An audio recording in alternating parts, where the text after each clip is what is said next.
एक बार की बात है, मेढकों की टोली जंगल के रास्ते से जा रही थी। अचानक दो मेढक एक गहरे गड्ढे में गिर गए।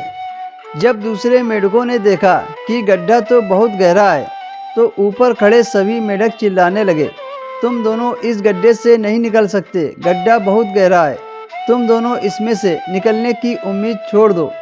उन दोनों मेढकों ने शायद ऊपर खड़े मेढकों की बात नहीं सुनी और गड्ढे से निकलने के लिए लगातार वो छलांग लगाते रहे। बाहर खड़े मेढक लगातार कहते रहे, तुम दोनों बेकार में मेहनत कर रहे हो, तुम्हें हार मान लेनी चाहिए, तुम नहीं निकल सकते।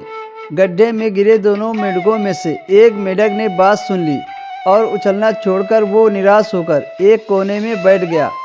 पर दूसरे मेढक ने प्रयास जारी रखा। वो उछलता रहा जितना वो उछल सकता था। बाहर खड़े सभी मेढक लगातार बस एक ही बात बोले जा रहे थे कि तुम्हें भी हार मान लेनी चाहिए, पर वो मेढक शायद उनकी बात नहीं सुन पा रहा था और उछलता रहा। काफ़ी कोशिशों के बाद वो बाहर आ गया। बाहर खड़े हुए मेढकों ने कहा, क्या तुमने हमारी बात नहीं सुनी? तब उस मेढक ने इशारा करके बताया कि वो उनकी बात नहीं सुन सकता, वो बहरा है, इसलिए वो किसी की बात नहीं सुन पाया। वो तो ये सोच रहा था कि सभी उसका उत्साह बढ़ा रहे हैं।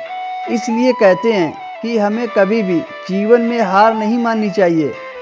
एक मेढक उसी गड्ढे में पड़ा रहा और दूसरा मेढक जिसने कोशिश को जारी रखा वो गड्ढे से बाहर आ गया। इसलिए हमें भी जीवन में कभी भी हार नहीं माननी चाहिए।